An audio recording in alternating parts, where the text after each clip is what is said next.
Hey everyone, Sam here.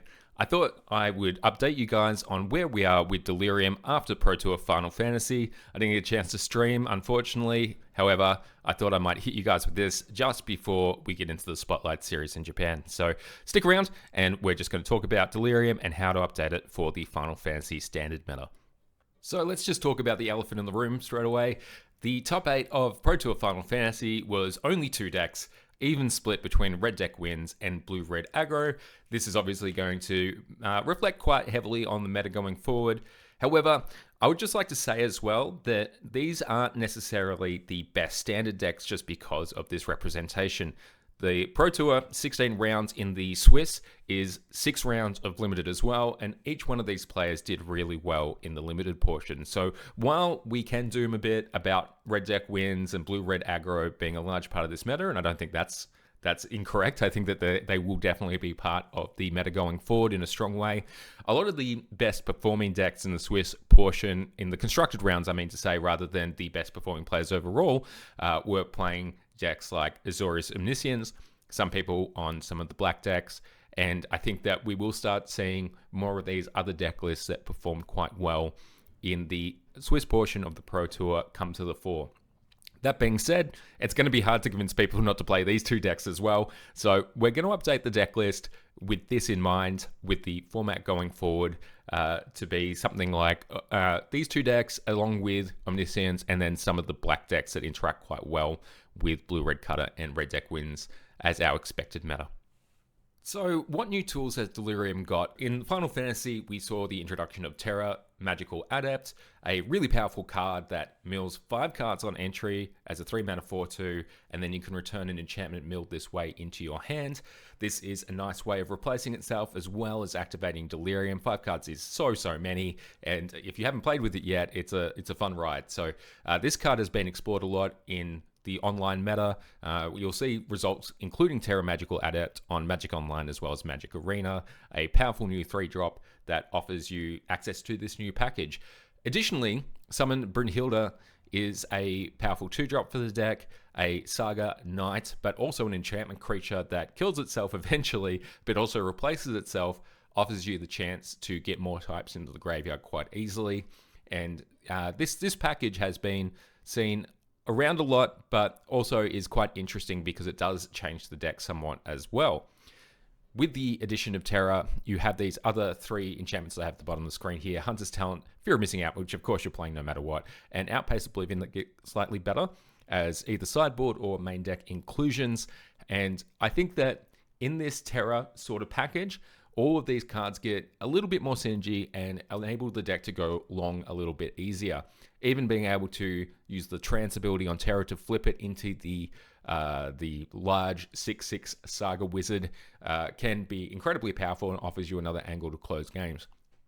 One of the things about this package is that it's really focused on card advantage and also enabling the deck to go long in sort of more mid-rangey sort of games and giving the deck a different angle to it. Now, there are some reasons that this is really powerful and some reasons why you may not want to take the deck in this sort of direction at the moment. So what we're going to talk about next is some of the Pro Tour deck lists for Delirium and what seems to be effective in this format right now and what options I would like to use personally in the next couple of weeks. This deck list is by Taisei Nakayama from the Pro Tour. It uses the package we've just been speaking about, so it involves 3 Terra Magical Adept along with 2 Summon Brynhild, and that's its way of generating some Delirium and some card advantage through the mid-game. It also, due to the fact that Terra is able to fill the graveyard at a rate that the other 2 3-drops we're considering don't, it's also able to play this other one, Omnivorous Flytrap. So Omnivorous Flytrap, I know is a card that people were really high about when it first got printed, and some people continue to be excited by it. I don't love it, just because the conditions are really hard in this standard. If the conditions are a little easier, I'd be all about it, but I don't think it's particularly where I want to go. But as a way of benefiting from this, let's call it turbocharged Delirium, Omnivorous Flytrap might become an option again there. It's also got, the standard sort of package of instant combat tricks, only one Overprotect, which I don't love. It's got a single Beastie Beatdown to go along with the 3 Bushwhacks. We've seen this in a few of the Japanese lists before. It has some upsides. I'm not a huge fan of it though. And we've only got 20 lands as well, which I find a little too few. So some structural issues in the main deck here. Taisei finished the tournament with 6 match points, so that's 2 wins. We don't know whether they were in constructed or in limited.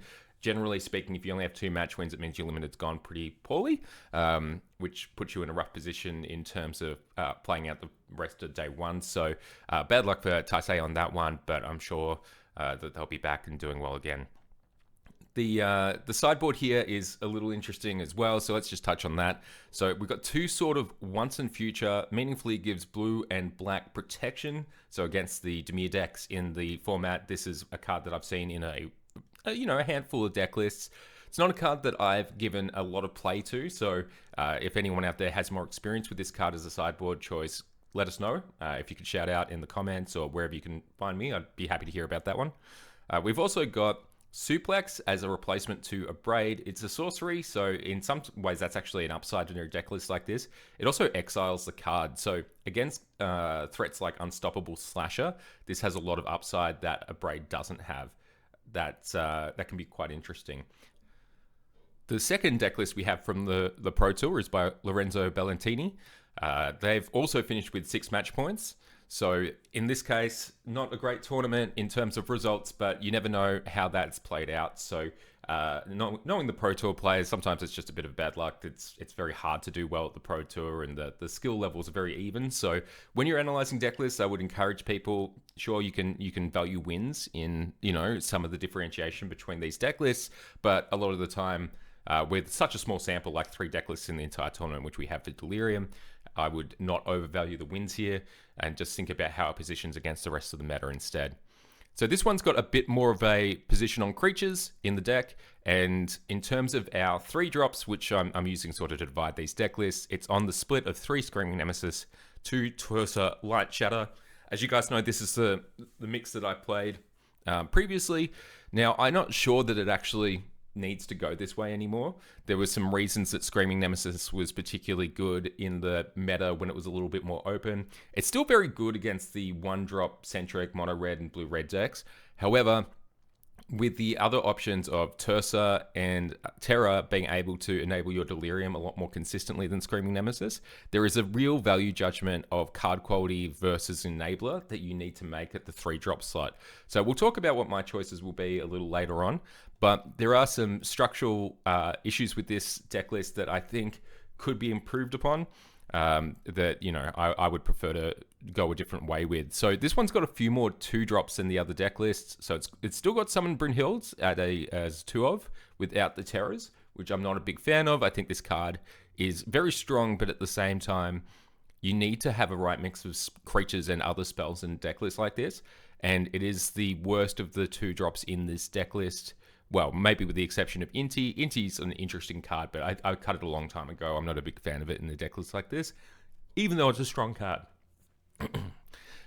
Then we've got one of Haywire Might. This is the same slot I played Cankerbloom in previously. I think that this is an okay choice for an open meta. Again, I'm not so worried about beating temporary lockdown as I was. So I can see still including this sort of effect as a one of in the deck list. However, I would prefer to play probably fewer creatures overall at the moment than the 25 here. And I still think I prefer the Cankerbloom just because I really value having the 3-power 2-drop instead of, the minor life gain. Although, there is a lot of aggression in the format right now, so maybe the life gain is pretty relevant. The land base is making use of Starting Town. So it's got Starting Towns over the other ability lands. So the previous list had Fabled Passage, the other 2 are Commercial District and Restless Ridgeline. So Starting Town as a way of just sort of simplifying the mana base, not having any come into play tapped lands in the first 3 turns is interesting. I think that there's some utility in doing it this way, and I don't mind it. Again, probably better in an open meta to just, simplify your mana base this way, and we can have a look at what our third deck list does in that same slot, which I think is the way I would normally go here. What I really dislike is only 2 Seed of Hope. I want the full 4 at the moment. Obviously, you have to cut somewhere to get all the creatures in. So 2 Overprotect, 3 Violent Urge is probably 1 fewer of the combat tricks that I would like, and then only 2 Cedar Hope. These are the exchanges you make to get all these 2-drops in, and I don't think they're particularly worth it, particularly because of every turn mattering in terms of your mana expenditure. If you overload on 2-drops and you leave yourself in a hand with just too many 2-drops, no ability to go a 2-drop plus a 1-drop on turn 3, quite a lot, then you leave yourself in a really weak position in terms of mana expenditure against decks like Cutter and Mono Red, the 2 best decks in the tournament. So not a huge fan of this deck list overall, even though it is actually really similar to the one that I've played in the past. So I think the format's moved a little bit, and as much as like the core engine of this deck list will still work, I think that it is not what I would recommend going forward. It's really more about getting a good mix of creatures and spells and making sure you can race at this point in the format.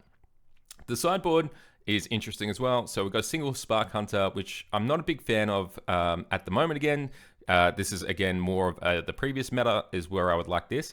That being said, they've done a really good job of committing to Filigree Silex and Magebane Lizard for blue-red, which I really like.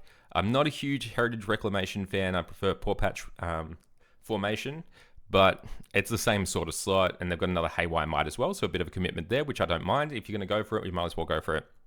And we've also got some more cheap removal. So we've got 2 Torture Tower, and we've got an Obliterating Bolt as well as 2 Lithomantic Barrages. And I think getting things out of the way in the matchups where you need to is pretty strong, and I think that this deck list does a good job of committing to the cheaper removal out of the sideboard, and I think I quite like that about this deck list. So this is our third deck list, and it's by Shintaro Ishimura. This is by far the most successful of the Delirium players at the tournament, ending up on 31 points, which means, 10 wins and a draw.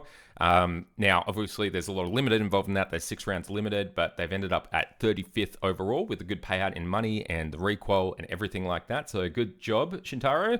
That's an excellent result there. To contrast with the second deck list that we just looked at, I think that this is the sort of structure that I prefer in a deck list like this, even though some of the choices I don't particularly agree with, but in terms of how the deck is structured, in terms of creatures, sorceries, lands, and instants, I think this is the way that you want to go at the moment just because of the speed of the format. Now, the last deck list had 25 creatures. This one's down to 20. So we've got just the core package here. So 4 ofs, each of Patchwork Beastie, Keen-Eyed Curator, Wildfire Wickerfolk, Fear of Missing Out, Tersa Lightshatter, and then arguably Breakout as well. They've really just decided what they believe are the good cards in the list, and they've just gone for those. And I think that's a really strong thing to do at the moment. This core package is immensely strong. You are going to need to dodge some negative variants, so I don't think having an overabundance of 2-drops is particularly going to increase your win rate in this format right now.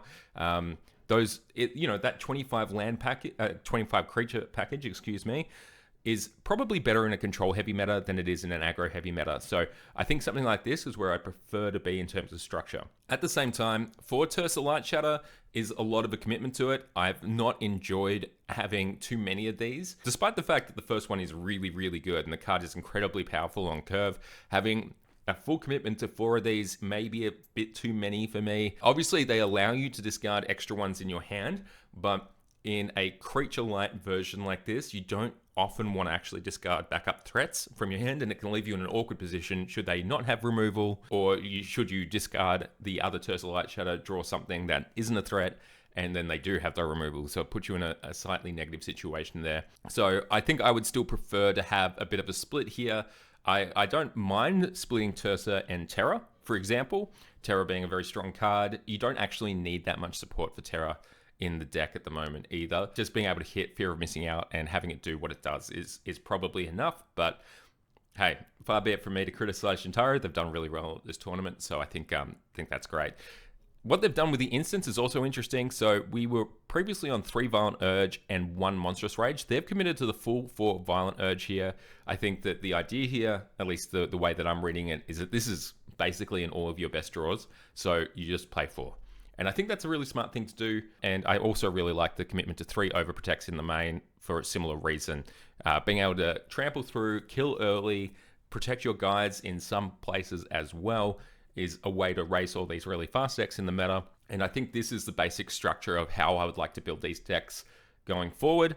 The interesting thing here with the 4 Bushwhacks, which I really like, I think 4 Bushwhacks where I want to be as well, is that it's 4 Bushwhacks, but it's no Screaming Nemesis. Screaming Nemesis and Bushwhack, as you may know, is a little bit of a combination. It helps a lot in certain matchups, but there is the argument, and I'm sure that Shintaro will agree with this, that you want that combination of Screaming Nemesis plus Bushwhack for a higher statted creature meta. So for example, if someone's playing something like a Desecration Demon or something like that, you can fight it and then deal 6. You know, often you can attack first because they won't block, not wanting to take 6 from the Screaming Nemesis, so you can deal 3 and then you can fight and then deal another 6, and that's often close enough to lethal and stops them gaining life anyway. So that is usually where you see the 4 Bushwhacks, but it does functionally have a lot of upside when it comes to creating Delirium for the deck. Often being able to Bushwhack, go get a basic or whatever it is, even if you've got a lot of basics in hand, puts a sorcery in the graveyard, and then also puts another land into your hand that you can then go and discard with the Tersa. So, or if you're missing out or something like that. So it gets you to 2 types really quickly. So I really like it. I think this is where I'd like to be in terms of the structure. The land base as well is interesting. So only 3 Thornspire Verge for the extra extra forest here. I'm not sure I totally agree with this, but maybe the math works out. I'll have to do that and see where I land on it. I'm a big fan of Thornspire Verge, especially with the commercial district, so I think I would likely have 4 Thornspire Verge in still, but this is the value judgment that they've made. So 2 commercial districts, so it's the same structure as the previous land bases, where you have 2 ability lands as well as 19 others, and in this case, commercial district for the Surveil. Again, it seems that Shintaro has really decided to really go for activating Delirium as consistently as possible in this deck list, and I think that's a fair thing to do. But you know, it is a commitment, and you do give up things like Restless Ridgeline for that.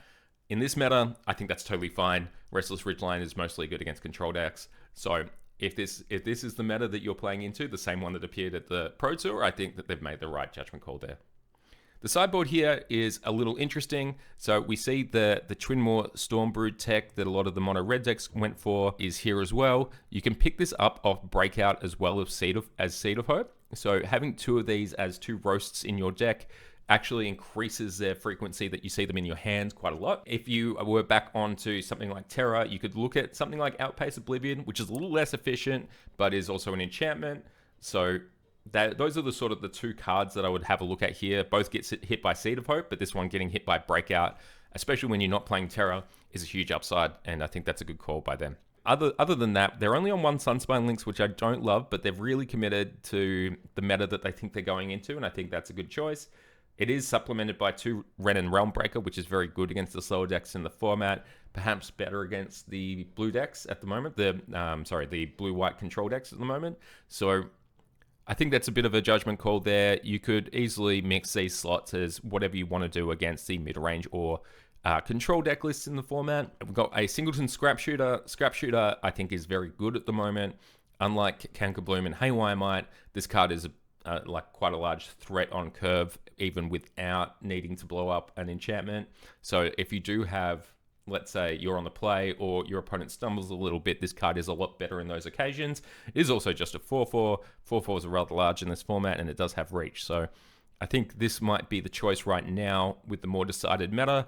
Being able to blow up something like a Quarry Steel Cutter as well as block out your opponent's creatures is, I think, a very strong thing to do in a way that it wasn't as prevalent of an issue in terms of your matchup luck previously. So I'm a big fan of that. And then we got 2 Pyroclasms to clean stuff up, 2 Lithomantic Barrages, then we got the 1-up Picky Poison, Pawpatch Formations as usual, and that's it. So great job again, Shintaro. This deck list is quite sick, and I think this is the basic structure of what I would recommend going forward.